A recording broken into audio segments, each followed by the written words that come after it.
We can take America for God by giving the ministry to laymen who are using their gifts to grow their groups to double their classes every 2 years or less. We can do it by doing 5 things, by teaching a halfway decent lesson each and every week. Nothing less will do. You don't have to be Chuck Swindoll to get it done, but it does have to be halfway decent. We can do it by inviting every member and every prospect to every fellowship every month. A party-driven strategy modeled for us by Levi. We can do it by giving Friday nights to Jesus, by encouraging the whole group to be involved in these kind of ministries, and by reproducing our group. We said last week that giving Friday nights to Jesus is an informal time of Diet Coke, coffee cake, and card playing. It could be, it is a metaphor in a sense. It does not have to be Friday night. It could be, for example, pizza on Sunday, and it could be, another example of this is Chinese food on Sunday night. Now, this illustrates another point that I want to get to, and that is some people who do these kind of things like to do kind of big and elaborate parties. They like to do progressive dinners. Have y'all done those? Where you go from house to house to house. You go to the north end of the county somewhere and have salad, south end of town and have bread, east end of town and have main dish, so over here and have vegetables, go someplace else and have a dessert and so on. By the time you're done, it's 10 o'clock at night and you're still hungry. And you've done nothing but run around town all night long, and you're still hungry. And some people like this kind of stuff. They like the big and kind of elaborate kind of stuff. I had one guy in one of our groups one time that would do the Great Pumpkin Chase every year, where every year there would be and I'm not sure if this would work in a city this size, but I live in a much smaller town, but there would be a pumpkin hidden somewhere in the county. And somewhere in this county, this pumpkin would be hidden, and you'd go to these people's house, and they would have, we'd have kind of a little fellowship there for a little while, and then the real party began. And he'd worked out a long, full-page poem that would, if you read through the poem carefully, give you a clue that maybe the pumpkin, or not the pumpkin, but there's a hint at some bank somewhere. And you look a little more carefully and you find, well, here's a hint that tells us that maybe it's at a Wells Fargo bank. Or maybe, it's at this particular branch of Wells Fargo. And so you go to that branch and you discover there's a pad of paper there with a bunch of more, stack of poems. And these poems will tell you, at some drugstore somewhere, and then so on. And you spend all evening long, I will tell you, there was a little speeding that went on most of these nights. You spend all evening long running all over the county, and by the time you're done, you'll find eventually this pumpkin. And it was kind of a big and elaborate thing, and I think he worked on it all year long, planning out where these hints were going to be, and this whole deal. And some people like that. And truthfully, if you're into that kind of thing, you're into big and elaborate and progressive dinners and so forth, good for you. This whole deal is going to be much easier for you if you're into that kind of thing. But I also kind of want to lend confidence to you. If you're not into the kind of big and elaborate and you're kind of groaning to yourself, I want to tell you that it does not have to be big and elaborate. It can be rather simple, for example. And this group, true story of a group out in California, did a kind of simple approach where they did their expression of Friday nights for Jesus was Chinese food on Sunday night. This is what they did. I had y'all make a list a moment ago of 20 different fellowships. They didn't have a list of 20 fellowships. They had a list of one fellowship. They did the same fellowship every month, and they did it on the same night, and they did it in the same place. This is fairly simple. They just put this whole thing on autopilot and made it very, very simple. They went out to the same Chinese food restaurant like once a month. Like the first Sunday night of the month, they would go out to this Chinese food restaurant. I picked up on this because I happened to be there on a Sunday night. And the pastor asked me after the seminar, he said, would you like to go out with this group and have Chinese food? And I said, sure. And when I got there, it was pretty clear early on that they had a little system worked out where they would all order off the menu. They would take one helping of their entree, set their entree out in the middle of the table, and then they ate kind of family style. And as I sat there, this guy is talking about an RV that he just bought, and this guy is talking about a computer he's thinking about buying or something like this. This was a middle-aged adult group. And this gal is getting out pictures of her grandkids and so on. And I challenged him. I said, you already have the fellowship here. You already have the community. It's crossed my mind from time to time that this would be much more work if we had to create the community. But I'm going to guess in most of your churches, you already have the community. The thing is, you got to just invite people to that. And I said, you already have the community. All you got to do is get systematic and consistent about what you're already doing. And that is, you want to invite every member and every prospect, in this case, to Chinese food once a month. I came back to that same church 6 months later, and in 6 months, they had grown by 33% in Sunday school attendance. They had gone from 300 to 400 in Sunday school attendance in 6 months in the dead of summer, and they had gone from 400 in worship to 550 in worship in 6 months, because they got systematic and consistent about inviting people to things they were already doing. That's what you got to do. You got to translate my details into your details and figure out what would work for you. In their case, it was Chinese food, and it was working pretty well for them. In our case, it was a Friday night. That's how we got in the habit of talking about this Friday Nights for Jesus thing. And we were in the habit of having some friends over on a Friday night. I wish I could tell you that this was some grand spiritual plan that I dreamt up, but really it was just kind of a matter of us stumbling onto having some friends over on a Friday night. Also during this time in my life, I don't know if you know this about ministers of education, but they're sometimes called the minister of everything. And it kind of fell my lot, didn't fall in anybody else's category, so it kind of fell my lot to call every visitor every week. I had picked up on the idea somewhere along the line that all things being equal, the sooner you get to a visitor, the sooner you contact them, the sooner you call them, the more effective that call is going to be. All things being equal, Monday is better than Tuesday, Tuesday is better than Wednesday, and if you wait 3 weeks to call them, it's kind of hard to persuade them that you're really glad they came. So following this line of thinking, I decided to call them on Sunday afternoon. So I'm calling through the stack of visitors cards on Sunday afternoon. Ran across one card that would have been a prospect for one of the classes I was teaching. Now, I was on staff at this church for 11 years. We went from one service and one Sunday school to 4 services and 4 Sunday schools, roughly tripling in size. And I was teaching during several time slots, but during one of those time slots, that group of people was coming over on this Friday night. And this card, I was going through this stack of cards, these people would have been prospects for this class. And so I thought, what if I were to invite them to join me this Friday night? Now, right away, I didn't think this was a very good idea, because this just didn't feel like something you invite people to. You invite people to like a musical, a concert, a pageant, an Easter cantata, or whatever it is. But this was just us hanging out at our house and having cards and playing cards and having Diet Coke and coffee cake and that kind of thing. And I thought, well, I just don't know if this is something you invite people to. Well, I believe you learn by doing. And so I decided to just try it, give it an experiment. So I called them up and I said the same things to them that I'd said to everybody else. I want to thank you for visiting. How'd you hear about our church? What kind of churches have you attended in the past? What kind of work are you in? Blah, blah, blah. Talk to them about the picky, boring details of their life. And then I said these magic words. I said, a bunch of us are going to have some friends over this Friday night. This is not some big program or event. We're just going to have some friends over on a Friday night. We're going to hang out and have Diet Coke and coffee cake and table games and so on. And we were wondering if you'd like to join us. To my surprise and delight, he says, yeah, that sounds fun. What time? Where? Can we bring something? I'm feeling key lime pie. You want to bring something? That would be just great. Actually, I won't say that about key lime pie, but I will always allow them to bring something if they want to bring it. From my viewpoint, the more goodies, the better. You can tell that I live by that philosophy. But at any rate, they showed up for that Friday night. We did not get out a flip chart to go over 16 reasons to believe in the existence of God. We did not go over a gospel presentation at all. We did not go over common objections to the gospel and answers to each one of these objections. We just hung out for the night and played cards and had Diet Coke and coffee cake. They talked a little bit about the church. It's not like we avoided spiritual conversation altogether. They had a few questions, and we tried to answer those questions, but the whole thing was kind of low-key. But they did pick up on the fact that everybody there attended the same Sunday school class. And the next week, that weekend, they came to that Sunday school class. You know why? There's an epidemic of loneliness in the culture. And if you will love people in common, ordinary, pedestrian ways, like having them in your home, if you will be a friend to them, their heart will begin to warm up to a message of what a friend we can have in Jesus. In many cases, they're kind of, truthfully, easy to manipulate. They're easy to reach in many cases. It doesn't happen every single time. I want to be clear about that. There's not a kind of one-to-one correlation, because if you think that, you're going to get discouraged when you get out there. Sometimes you're going to invite them and they won't come. I remember one time, and by the way, when we have people over, my wife likes to have the house clean. She likes to have the living room clean. She likes to have the kitchen clean. She likes to have the bathroom clean. She likes to have the bedroom clean. She likes to have the bedroom bathroom clean. She likes to have the bedroom bathroom shower clean. She likes the whole place cleaned up. I've explained to her, honey, they're not going to take a shower.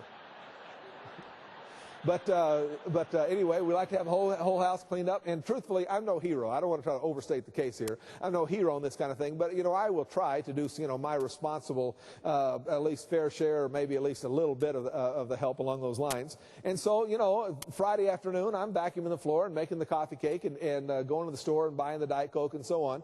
I don't know if you've noticed this, but all good ideas degenerate into work. And if you haven't done this kind of thing, you have no idea how much trouble it is to have fun. It is quite a bit of trouble, in fact. And so, I say I'm no hero at those kind of things, but I'm trying to help out as best I can.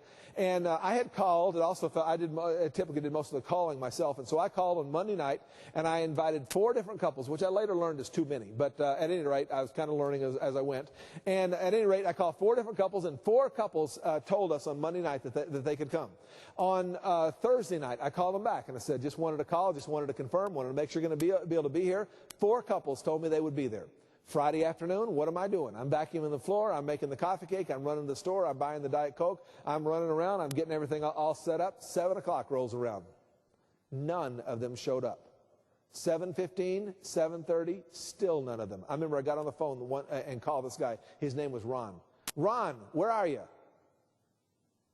Oh, I got off work and I was tired and I didn't feel like coming. Ron, you need to come see my bathroom. I have been cleaning this thing up just for you, Ron. And it'll happen to you. Sometimes you'll invite them over and over and over again. I remember one time inviting this one couple like a dozen times, literally. It's one of the benefits of this plan, that if you call people and invite them to class, and then you call them again and you call them again, after 2 or 3 times of this, truthfully, if you're not very careful, you will start representing a message that is contrary to the message of the gospel itself. The message of the gospel is all about the fact that there is therefore now no condemnation for those who are in Christ. But if you're not careful, you'll tend to kind of represent a kind of policeman motif. You'll kind of represent a kind of condemnation message that comes across as, if you're not very careful, you bad person for not coming to my Sunday school class. And so you'll kind of tend to back off. And that's one of the downsides of just inviting them to class. But the truth is, you can invite them to a party pretty much from now till Jesus comes, and it doesn't get all that awkward. Among other things, because you're inviting them to a different event every time. And so in this case, I had invited them to like a dozen different events, and they had not come to anything. So I called them again and said, we're going out to White Sands or whatever it was this weekend, and love to have y'all come, blah, blah, blah. Here's the details. And they took down the information. They're real friendly and seemed to be kind of responsive. But I'm looking at my notes here, and I'm saying, I've asked them to come to, I've had a dozen other conversations like this. And so I'm kind of into, English language sentences as a method of communicating as opposed to subtleties of tone and whatnot. And so I just asked him, I said, I have asked you guys to come to quite a number of things now, and y'all never come to anything. And it occurs to me that I might be being a little bit intrusive here. I might be bothering you a bit. And I just want to be clear. And if you want me to, I'll take you off this list, and I'll never call you again. Oh, no, we love to turn you down. And, just keep right on calling. And some of those very people, some people that I called 4, 5, 6, 8 times before they ever responded. I remember talking to this guy one time that he was that way. I had invited him like 6 or 8 different times before he came to anything. He later came to be a fairly good friend of mine. And so I asked him one time, we were talking in Sunday school about the fact that oftentimes you have to contact people over and over. And I turned to this guy and I said, like you, for instance. I said, what took you so long? I bet I invited you to half of different things before you ever came to one. And he said, you know what? Every single month when you would call, I would put down the phone, I would turn to my wife, and I'd say, honey, that was Josh again. And he was inviting me to come to whatever the event. He said, you know what? One of these days we really do need to get involved in that. You see, he understood on some base level that I was not asking him to go bowling. I was asking him to be my friend. When you were in elementary school, that was all very simple. You just passed out a note that said, will you be my friend? Yes, no, maybe. They check it out. But in adult life, we tend to work with a little more sophisticated kind of approaches. But he knew, on some level, I was asking him to be my friend. And he knew that I was asking him to be a part of the church. Now, he had some church background. He really knew kind of what that was about to some degree. And he wasn't quite ready yet. They say it takes like 18 miles in the open ocean to turn a oil tanker around. And a lot of people are that way too. It takes them a while.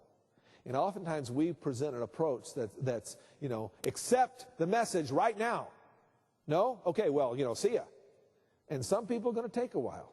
And it's a good thing that we can have a strategy that allows the crop to be cultivated and grow over a long period of time. And one of the benefits of this strategy is it has that characteristic that you can ask people and ask people and ask people. And because if you ask them to Sunday school and they don't come, and Sunday school and they don't come, it's going to get awkward.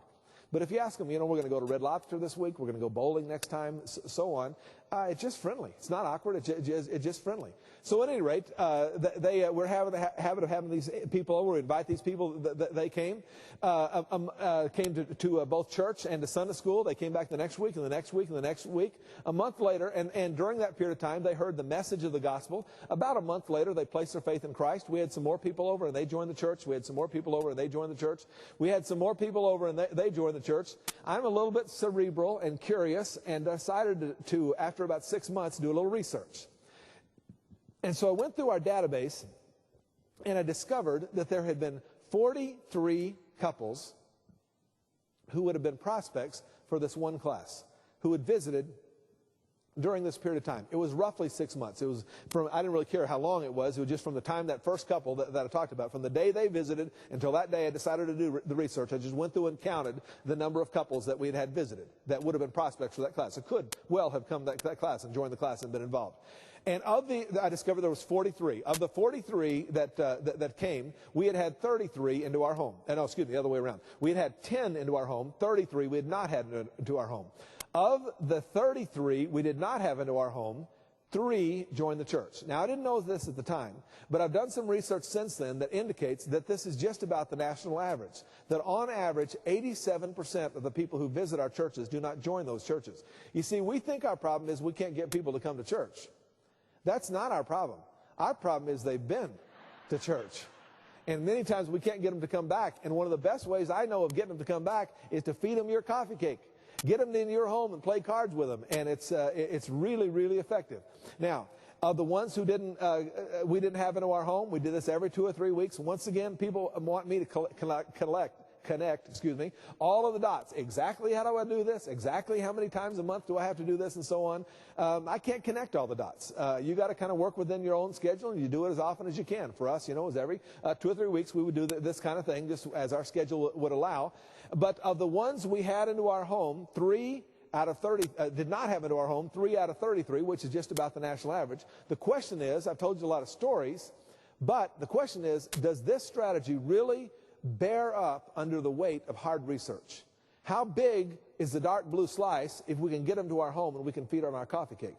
Well, as it turns out, it's huge. No coffee cake, 10%. With coffee cake, 90%. 9 out of 10 join the church if we could get them into our home and feed them our coffee cake. And I know, honey, it drives you crazy when I do this, but I want you to back up. Make sure that we don't miss this. Back up one more time. There it is. You see the dark blue slice? Without coffee cake looks like that. 10%. With coffee cake looks like this. Let's do it one more time, sweetie. Without coffee cake, thank you. There we are. There we are without coffee cake. And with coffee cake one more time looks like that. Same pastor, same sermon, same church, same landscaping, same preschool, same music, same song, same everything. The only difference was the coffee cake. I have had people ask me from time to time, what do you put in that coffee cake? And what you put in that coffee cake is you put in L-O-V-E, love. You love people in common, ordinary, pedestrian ways. If you will be a friend to them, their heart will begin to warm up to a message about what a friend we can have in Jesus. And it is, in many cases, practically an irresistible offer. It will not happen every single time, but it will happen often enough to get you to double your class in 2 years or less. And I did this seminar for several years based on my own experience and told just these stories. But it's been my happy privilege to do this all across North America. I've done 2 different tours of Australia. I'll be going back to Australia next year.